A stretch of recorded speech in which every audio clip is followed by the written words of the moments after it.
Hello friends, Ram Ram, जय श्री कृष्ण। आपका स्वागत है आपके अपने चैनल में ऑनेस्ट रिएक्शन में। और आप सब कैसे हो? आशा करती हूँ आप सब बहुत बहुत अच्छे होंगे। और मैं तो ठीक ही हूँ, जैसे आप देख रहे हो फ्रेंड्स। और आज थोड़ा लोकेशन चेंज कर दिया है क्योंकि जिस तरफ मैं वीडियो बनाती थी उस तरफ मैंने रस्सी बांध दी है कपड़े सुखाने के लिए। तो आज मैंने थोड़ा लोकेशन चेंज किया है। आपको पहले वाला, जैसे मैं पहले इसी जगह बैठ के वीडियो बनाया करती थी, तो आपको पहले वाली फीलिंग आएगी ये वीडियो देख के। और ये आज हम जिस वीडियो पर रिएक्शन देंगे उस वीडियो का नाम है बाला साहेब ठाकरे इन आपकी अदालत। तो इस वीडियो पे बहुत सारे सजेशन आए थे मेरे को, लेकिन जैसे मैं बोली मैं बहुत बिजी थी फ्रेंड्स, तो मेरे को वीडियो बनाने का करीबन 15 दिन से टाइम ही नहीं मिल पा रहा था। तो आज मैं सोची कि आज हम इस पे वीडियो बनाएंगे। और वैसे आज इस पे वीडियो बनाना बनता भी है क्योंकि आजकल ये चल भी रहा है, बाला साहेब ठाकरे जी की विचारों की लड़ाई चल रही है आजकल। तो आइए पहले देख लेते हैं ये वीडियो, उसके बाद हम बात करते हैं।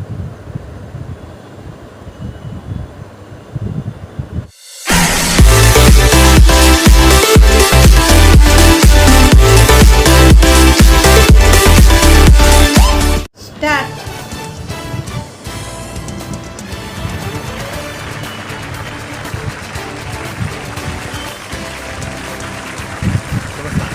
मुंबई शहर से आपकी अदालत में आपका स्वागत है। इस कार्यक्रम में हर सप्ताह हम पेश करते हैं एक ऐसी हस्ती को जिससे आपने प्यार दिया, मान दिया, सम्मान दिया, बड़ा बनाया, और फिर जनता उससे सवाल करना चाहती है, इल्ज़ामात लगाना चाहती है, उसके काम का हिसाब किताब लेना चाहती है। इस कार्यक्रम में हर सप्ताह हम एक ऐसी शख्सियत को पेश करते हैं जनता के सवालों के बीच, जनता के सवालों के दायरे में।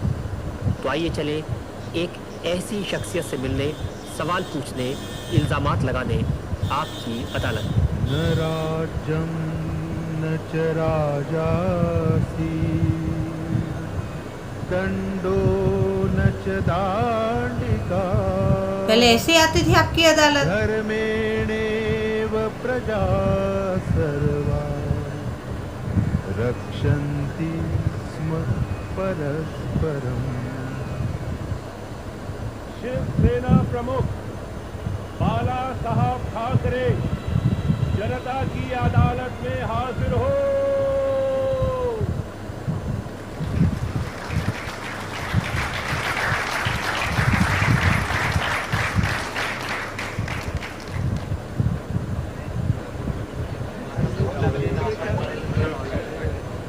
अच्छा, पहले ऐसे होता था।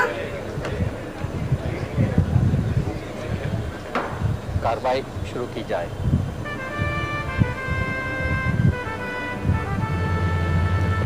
अब 21 साल हो गए हैं इनको। जनता की अदालत में मुलजिम बाल ठाकरे पर आरोप है कि इनकी राजनीति सांप्रदायिकता पर आधारित है।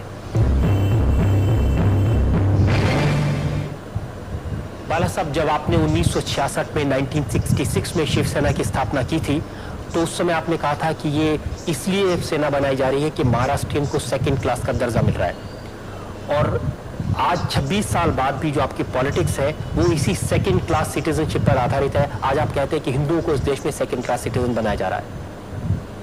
पहले गुजरातियों पर आपका हमला था, साउथ इंडियंस पर हमला था, आज मुसलमानों पर है। नहीं, ये सरासर गलत है। 66 में जब भी मैंने शिवसेना शुरू की तो मैंने उनको आह्वान किया था, गुजराती भाइयों को, कि आपके हाथ में लक्ष्मी है और हमारे साथ सरस्वती हैं, और दोनों हाथ बटाएंगे तो सिर्फ महाराष्ट्र का नहीं, गुजरात का नहीं, पूरा देश का भला हो जाएगा। और ये भी मेरा कहना था सभी लोगों को कि आप आएंगे तो आपके साथ, और नहीं आएंगे तो आपके बिना, मगर हम चलते रहेंगे। और दूसरा जो आपका इल्ज़ाम है मेरे पर कि मैं मराठी लोगों के बारे में, ये मैंने शिवसेना शुरुआत की, ये सच है। और जब भी महाराष्ट्र हुआ और इसके लिए भी हमें झगड़ना पड़ा, लड़ना पड़ा मुंबई मिलने के लिए, फिर भी मिलने के बाद भी हमारे लोगों को यहाँ नौकरी नहीं मिलती थी और कुछ नहीं, तो फायदा क्या इसका। क्यों कहें कि हमारी कैपिटल है, राजधानी है, तो इसके लिए ये शुरुआत होगी। कहीं ना कहीं तो जब भी बेइंसाफी होती है तभी ये बातें शुरू होती हैं। और आपने जो कहा कि पहले गुजराती के बारे में मैं ये था और अभी मैं मुसलमानों के दुश्मन हो या खिलाफ हो, ऐसी भी कोई बात नहीं है। I want everyone to be nationalist minded. सवाल यह है कि जो जितने लोग यहाँ रहते हैं वो खुद को समझेंगे कि हम ये देश के रहने वाले हैं, ना हम हिंदू हैं या मुसलमान हैं या क्रिश्चियन और कोई नहीं। पर जब ये वो कहते हैं कि खुद हम मुसलमान हैं तो हमें कहना पड़ता है कि हम भी हिंदू हैं। पहला सब सवाल ये था कि आपकी जो पॉलिटिक्स है उसका पॉलिटिक्स चेंज नहीं हुई, उसका जो बेस है वो कम्युनलिज्म है। अगर सांप्रदायिकता ना हो, फिरका परस्ती ना हो, तो आपकी पॉलिटिक्स ही नहीं चलेगी। कम्युनल कौन नहीं है? पंडित जवाहरलाल नेहरू भी कम्युनल थे। मैंने किताब पढ़ी कृष्ण मेनन की, और वहाँ उन्होंने लिखा था, पंडित जवाहरलाल नेहरू से कहा था उन्होंने कि पंडित जी आप हमेशा कहते हैं कि आप उत्तर प्रदेश के रहने वाले हैं, हम मेरा यूपी करते रहते हैं, मगर उन्होंने याद दिला दी कि आप पंतप्रधान है पूरे हिंदुस्तान के, यूपी के नहीं। तो यूपी की बात होती है तो पंडित जवाहरलाल नेहरू भी कम्युनल थे। एक अभिमान की बात होती है। अभी भाषा वापांतर रचना हो गई है तो हम क्या करें। लेकिन आप ऐसे ही मामले उठाते हैं, अगर जैसे बॉम्बे में कभी किसी इश्यूज पर लड़ने की बात आती है तो जितने इश्यूज आप और आपकी शिवसेना उठाती है वो फिर कम्युनिटी से या जो एक शुरू में था एक बात, क्योंकि सेटल होने की बात थी, और सेटल होने के बाद जो हमारे देश के सामने अभी जो पेचीदे सवाल खड़े हुए हैं उसका भी हमारे पर कोई कंधे पर कोई कर्तव्य होता है। मैं आपको अभी ताज़ा उदाहरण देता हूँ। जब 6 दिसंबर को अयोध्या में बाबरी मस्जिद का ढांचा गिराया गया तो शिवसेना ने सबसे आगे जाकर के झंडा गाड़ दिया, हमने गिराया, और उसको बड़े गौरव से उसको ओन किया। गौरव तो है ही, बिल्कुल, इसमें कोई शर्म की बात नहीं है। मैंने तो कहा दिया, साफ कह दिया। आप ये मानते हैं ये बाबरी मस्जिद गिराने दी गई है, इसके नीचे हमारा जो टेम्पल था, मंदिर था राम का, वो हमने ऊपर लाया। वो जो ढांचा था वो मंदिर था क्या मस्जिद था? और ढांचा में तो काफी चीजें ऐसी थी कि हमारे हिंदू की संस्कृति इसमें डर गई थी, छुपी गई थी। जो गिराया वो मंदिर था या मस्जिद था बाला साहब? मैं तो गया नहीं था और इसके लिए ऊपर क्या था नीचे क्या था मुझे इतना तो मालूम है। नीचे हमारा मंदिर था और कहीं पोर्शन था वो हिंदू संस्कृति की एक सिंबॉलिक बात थी। लेकिन लोग कहते हैं शिवसेना का तो वहां एक भी आदमी नहीं था। ना, ऐसे कैसे हो? नहीं तो बड़ी शर्म की बात है। और आप ज्यादा पूछेंगे तो सीबीआई मेरे पीछे लगेगा। ये तो सच क्या है बाला साहब, जनता ये जानना चाहती है। सच ये है कि इतिहास आप देखेंगे, हिस्ट्री टेल्स कि बाबर ने हमारे जितने मंदिरें थी और पूरे के पूरे मुसलमान जितने आए यहाँ वो आक्रामक थे और उन्होंने पूरे हिंदू मंदिरें गिरा दी और उसके ऊपर मस्जिद खड़ी की थी। और अभी हम तो आज़ाद हो गए, हमारे कर्तव्य है कि जो मस्जिद है वो गिराने के बाद हमारे मंदिर हम वहाँ खड़े कर देंगे। वैसे तो मैं चाहता हूँ कि ये मुसलमान भी हमारे साथ शामिल हो जाए इस लड़ाई में, मिशन में। कोशिश तो यही होनी चाहिए कि सब लोग साथ मिलकर के लड़े। कोशिश तो करते रहते हैं, कोशिश हमारे शंकरराव जी भी कर रहे हैं। शांतता कैसे रहेगी, सुव्यवस्था कैसे रहेगी, फिर भी बम फटते हैं, क्या करें। और जब बम फटते हैं उसके बाद में जो राइट होते हैं उसमें शिवसेना का हाथ रहता है? हाथ में पांव रहता है। कम्युनल पैशन को बढ़ाना, कम्युनल पैशन जिसमें लोगों की जान जाए, खून बहे, आखिर हिंदू मरे मुसलमान मरे, खून तो इंसान का बहता है।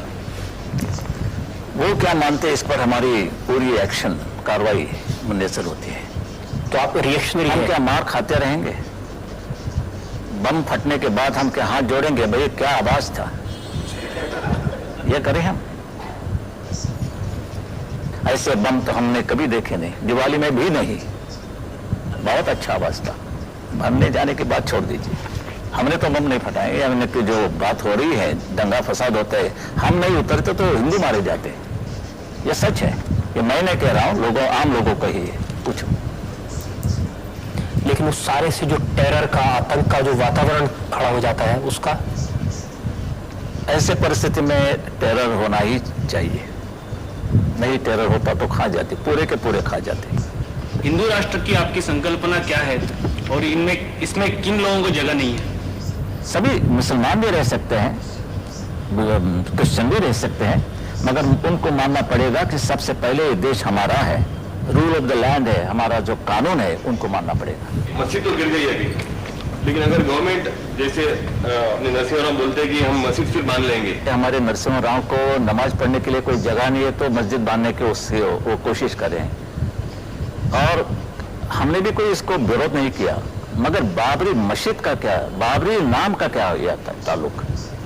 कई मस्जिद खड़ी हो सकती है, मगर why we should be actually interested in that name Babri, कि बाबर तो हमारा कोई नहीं था।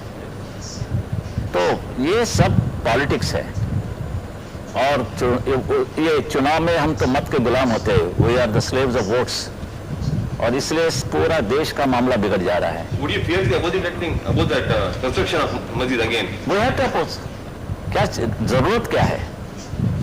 किसको आप खुश करने की कोशिश करें, किसको और क्यों? पहले तो हमारे देश के खिलाफ कोई कदम नहीं उठाना चाहिए। Nothing at the cost of my nation, mind you, ये हमारा धोरण है, और ये मेरा जो हिंदुत्व है ये हमारा राष्ट्रीयत्व है, और ये राष्ट्रीयत्व इस देश में गुनाह हो तो मैं बार बार करूंगा मरते तक। आप उनके बारे में कह रहे हैं, वो भी आपके बारे में कह सकते हैं, भावना नहीं है उनके पॉलिटिक्स के लिए आप ये कर रहे हैं। पॉलिटिक्स की बात करें तो मैं आपको यहाँ वचन देता हूँ, प्रॉमिस करता हूँ कि मैं चुनाव नहीं लड़ूंगा, और क्या चाहिए आपको? लेकिन आपकी पार्टी तो उसका फायदा उठा करके पावर में आने की, चुनाव मेरा कोई ऑक्सीजन नहीं है, इस पर हम नहीं जिंदा रहते हैं, बस हम काम करेंगे, समाज सेवा करेंगे, ये मेरा वचन है आपको। मैं पॉलिटिक्स में ये बात नहीं, मैं सिर्फ लड़ रहा हूँ हक से। मेरे देश की हालत देखने के बाद हमें इतना दुख होता है कि हमारा क्या रहा है।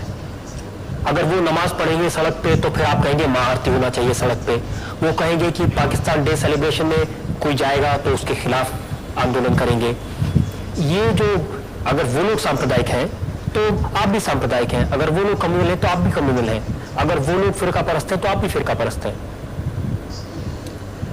सवाल यह है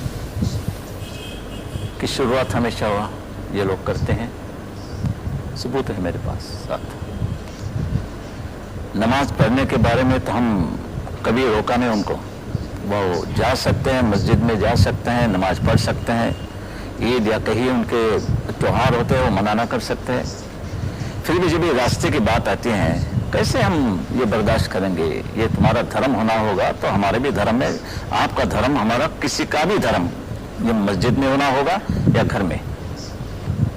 ये ऐसी कोई चीज नहीं है कि धर्म ये नहीं सिखाता कि भाई चलो लोगों को तकलीफ दो, मगर जब ये गवर्नमेंट की जो चाल है वो हमने देखी कि भाई इतना होने के बाद भी पुलिस वाले भी रूट बदलते हैं, या चलो नमाज पढ़ रहे हैं तो ठीक है, रूट क्यों बदला? चलो अभी नमाज पढ़ने के बाद आप रूट बदलने लगे तो हम महाआरती शुरू करते हैं कि इस देश में तो सर्वधर्म समभाव है, उनका भी एक हक है, हमारा भी है, उनका भी है, चलो रास्ते पर एक कर देंगे ये बात। ये हमने जानबूझकर किया, क्योंकि हमने कहने के बाद भी ये बात बढ़ती रही, और जब ये बात वर्षा बंगला तक, यानी चीफ मिनिस्टर के बंगले के लॉन पर भी वो नमाज पढ़ना उन्होंने शुरू किया, तो ऐसा लगा कि क्या हिंदुस्तान है और ये पाकिस्तान। पाकिस्तान में भी इतनी उनकी फ्रीडम नहीं मिलती जो हमारे देश में मिलती है। इसको कहते हैं ना बाला साहब, रिएक्शनरी होना, प्रतिक्रियावादी। अगर वो नमाज पढ़ेंगे तो हम महाआरती करेंगे। नहीं, ये सवाल नहीं, ये पैम्परिंग जो चल रहा है इन लोगों का, वो हम नहीं। You must accept the rule of the land, यानी जो कानून है, जो संविधान मानना पड़ेगा, हमें भी मानना पड़ेगा, हम भी मानते हैं और उनको भी मानना पड़ेगा। ये जो बाबरी मस्जिद का ढांचा गिराया गया, ये कानून मानकर गिराया गया, सुप्रीम कोर्ट का ऑर्डर था। सुप्रीम कोर्ट छोड़ दीजिए, वो कोर्ट नहीं मानता। उन्होंने क्या कहा था? सुप्रीम कोर्ट ने ये कहा था वो न्यू कंस्ट्रक्शन नहीं होना होगा, तो हमने ठीक है, कंस्ट्रक्शन कहाँ गया? उधर कंस्ट्रक्शन नहीं हुआ, डिस्ट्रक्शन हुआ। अभी क्या चाहिए? हमें चाहे वकील लोग कहते हैं नया नहीं बनेगा, ये होता है, तो हमारा भी इंटरप्रिटेशन ये है कि हमने कुछ भी कंस्ट्रक्शन नहीं किया, हमने डिस्ट्रक्शन किया। तो कानून को आप अपने हिसाब से मोड़ कानून क्या होता है? पहले तो मिलता था, अभी तो खरीद करना पड़ता है। अगर आप चाहें कि जो दूसरे लोग हैं वो कानून को माने, तो सबसे पहले दूसरे का मानना पड़ेगा, ये देश में है वो देखना पड़ेगा। जो हमें हिंदुओं को पाकिस्तान में नहीं मिलता, बांग्लादेश में नहीं मिलता और किसी अरब राष्ट्र में नहीं मिलता, वो हक इधर किसी को भी नहीं मिलेगा, नहीं मिलेगा।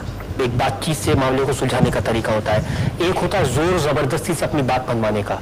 हमारे धर्म पर हमला हो गया है, तो क्यों नहीं मानते आप वो कबूल क्यों नहीं करते कि ये सच है कि हमारे मंदिर है? यानी कि सोमनाथ मंदिर की बात करें, दोबारा वो गिरा दिया गया, और पंडित जवाहरलाल नेहरू नहीं मगर वो सरदार वल्लभ भाई पटेल थे, इसलिए हमारा सोमनाथ मंदिर खड़ा हो गया, नहीं तो वो भी नहीं, वो दूसरी बाबरी मस्जिद हो जाती। जो हिंदू धर्म है उसको तो बहुत सहिष्णु माना जाता है ना, बहुत पेशेंस वाले माने जाते हैं। वो मूर्ख होना था उनका। अभी तो मुझे मिलिटेंट हिंदू चाहिए, बिल्कुल मिलिटेंट हिंदू चाहिए। आप हिंदुइज्म की पूरी परिभाषा बदल देंगे? परिभाषा बदलने का क्या सवाल है? पिता बदलने से कोई ये नहीं होता है, फर्क नहीं पड़ता है, लड़का लड़का ही रहता है। क्योंकि ये जो 5000 साल पुरानी संस्कृति है, जो पूरे दुनिया में जो रेस्पेक्ट है हिंदुइज्म की, एक हिंदू की, वो इसलिए है कि हिंदू सहिष्णु है, पेशेंस है, शांति से रहता है। जबरदस्ती अपना धर्म की यही चीज हमें बड़ी महंगी पड़ी, यही चीज हम नहीं मानता। अभी जब उठना पड़ेगा, खड़ा रहना पड़ेगा। 5000 साल की बात मैं नहीं करना चाहता हूं, मगर वो जो है वो है। मैं प्राइम मिनिस्टर बनता तो इस सवाल भी नहीं उठता। शिवसेना प्रमुख बाल ठाकरे पर कुछ और इल्जाम, कुछ और सफाई, कुछ ही देर में इंतजार कीजिए। हाँ फ्रेंड्स, तो मैंने ये वीडियो हम 2 पार्ट में बनाएंगे। हाँ, और बाला साहेब ठाकरे जी के इस वीडियो को देख के हमको जो अभी सिचुएशन खड़ी हुई है ना महाराष्ट्र में, जो हम लोग देख रहे हैं फ्रेंड्स, तो ये इसी बात पे सिचुएशन खड़ी हुई है कि हिंदुत्व पे। तो ये वीडियो देख के तो हमको पूरा समझ में आता है फ्रेंड्स कि बाला साहेब ठाकरे मतलब का पूरा पक्ष, यानी वो पूरे के पूरे हिंदुत्व पे ही मतलब यकीन रखते थे और वो हिंदुत्व पे ही चलते थे बाला साहेब ठाकरे। तो अभी जो महाराष्ट्र में चल रहा है वो भी यही है कि कौन हिंदुत्व पे चल रहा है। और बाला साहेब ठाकरे जो थे ना फ्रेंड्स, वो उनकी, जैसे मैंने आगे भी बहुत वीडियो बनाए हैं बाला साहेब ठाकरे जी पे, तो वो बेबाक थे। दूसरी बात है कि वो मतलब कोई जो है मतलब जिस शब्द में वो बोलना चाहिए सत्य को वो ही शब्द में वो प्रस्तुत करते हैं, जो वो सोचते हैं वो ही बोलते हैं। दूसरी बात है, एक इनकी इस वीडियो को देख के फ्रेंड्स, और हमने आगे भी बनाए हैं वीडियो, वो प्रभावशाली ये लगती है फ्रेंड्स कि वो कभी पावर के लिए नहीं लड़े, वो हिंदुत्व पे लड़ते थे, राष्ट्रवाद को वो प्रथम मानते थे, इसीलिए वो मतलब बीजेपी के साथ खड़े थे, क्योंकि बीजेपी भी मानी जाती है राष्ट्रवाद पार्टी। अभी सिचुएशन अलग है, हालांकि मानी तो यही जाती है ये पार्टी, लेकिन अभी जो बीजेपी के जो हमारे नरेंद्र मोदी है वो बीजेपी से ही आते हैं और प्रधानमंत्री है, इस देश के मुखिया है। तो बाला साहेब ठाकरे जी की ये वीडियो देख के तो वाकई में पता चलता है कि बाला साहेब ठाकरे जब तक जिए तब तक हिंदुत्व पे ही जिए, और उनकी शिवसेना भी जो है वो हिंदुत्व पे ही खड़ी है फ्रेंड्स। और आज की सिचुएशन थोड़ी अलग हो गई है। दूसरा, आज की सिचुएशन के हिसाब से अभी इनके जो बेटे हैं उद्धव ठाकरे जी, वो सीएम है, और उनकी सरकार चल रही है 3 पार्टी मिला के चल रही है फ्रेंड्स। तो अभी थोड़ी संकट में है वो, क्योंकि उसमें शिवसेना के भी अभी मतलब आधे से ज़्यादा जो विधायक है वो भी मतलब शिंदे गुट और मतलब उद्धव ठाकरे जी का गुट थोड़ा अलग अलग ऐसे बन गया है। जो शिंदे जी की तरफ जो गए हैं वो बोल रहे हैं कि वो हम हिंदुत्व पे यकीन करने वाले हैं, और इधर जो है वो, क्योंकि ये मतलब होना स्वाभाविक है फ्रेंड्स, क्योंकि जब 3 पार्टी, एक पार्टी जो खड़ी होती है वो विचारधारा पे ही खड़ी होती है, किसी की विचारधारा ये होती है, किसी की विचारधारा वो होती है। तो जो शिवसेना जो थी वो अभी कांग्रेस से, बाला साहेब ठाकरे जब तक जिए तब कभी वो कांग्रेस के साथ नहीं गए थे, और अभी मतलब इनकी जो एयरलाइंस है वो कांग्रेस के साथ ही है और शरद पवार जी की पार्टी के साथ है। तो 3 पार्टी की 3 विचारधारा होती है, तो वो मतलब तीन को एक में करना बहुत मुश्किल है, इसीलिए अभी ये सिचुएशन खड़ी है फ्रेंड्स। लेकिन ये वीडियो देख के फ्रेंड्स ऐसे लगता है, दूसरी बात है कि जब आप पावर में जाते हो, आप मतलब आप बाला साहेब ठाकरे जी को कभी भी फ्रेंड्स पावर की लालच ही नहीं रही है। वो बिना पावर के वो पावरफुल थे फ्रेंड्स। उनकी बात जनता के दिलों तक पहुंचती थी और जनता उनको मानती थी फ्रेंड्स। और दूसरी बात है कि राष्ट्रवाद आप में भी है, मेरे में भी है। जो कोई लोग होते हैं फ्रेंड्स जो बहुत कुछ मतलब थोड़े आगे बढ़ जाते हैं राष्ट्रवाद में, तो बाला साहेब ठाकरे जी जो थे वो उनमें थे। दूसरी बात है कि वो ऐसे हम लोग बात करते हैं ना फ्रेंड, हिंदुत्व की जब हम बात करते हैं तो हम लोग ऐसे मतलब दूसरे ऐसे सोचते हैं कि हम लोग मतलब जो हमारे मुसलमान भाई हैं उनके खिलाफ है। नहीं, ऐसी बातें नहीं हैं। बस एक ये बात है कि सामने हमारे जो मुसलमान भाई है वो बोलते हैं हम मुसलमान हैं, तो हम लोग बोलते हैं हम हिंदू हैं। बाला साहेब ठाकरे जी का बोलने का यही एक मतलब यही तात्पर्य निकला। वो किसी के खिलाफ नहीं थे, लेकिन वो हिंदू लोगों से प्यार करते थे और वो मानते थे, उनको गर्व था कि मैं हिंदू हूँ। बस मतलब ये सब वीडियो मतलब ये देख के हमको काफ़ी बाला साहेब ठाकरे जी की जो छवि है ना वो काफ़ी हमारे सामने प्रस्तुत होती है। और अभी की भी जो सिचुएशन है महाराष्ट्र में, जो करंट सिचुएशन चल रही है, वो भी काफ़ी हद तक हमको समझ में आती है फ्रेंड्स। ये वीडियो देख के तो वीडियो बहुत अच्छी थी फ्रेंड्स। और मैंने हर वीडियो में ये बाला साहेब ठाकरे जी का जितने भी वीडियो बनाए हैं उसमें मैंने मेंशन किया है कि बाला साहेब ठाकरे जी का फ्रेंड्स ऐसे व्यक्ति बहुत मिलना मुश्किल होते हैं फ्रेंड्स, जिनकी जो दिलों में बात होती है वो ही मुंह पे होती है फ्रेंड्स।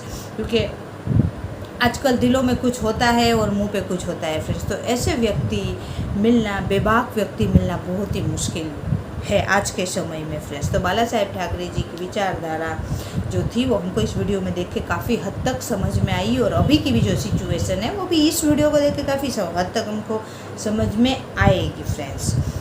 तो ये वीडियो बहुत अच्छी थी। आपको मेरा रिएक्शन अच्छा लगा हो तो वीडियो को लाइक, चैनल को सब्सक्राइब ज़रूर करना फ्रेंड। और वीडियो को लाइक ज़रूर करना। आप पार्ट में ही देखो लेकिन वीडियो पूरा देखना। आपको कोई रिएक्शन करवाना है तो आप सजेशन कर सकते हो।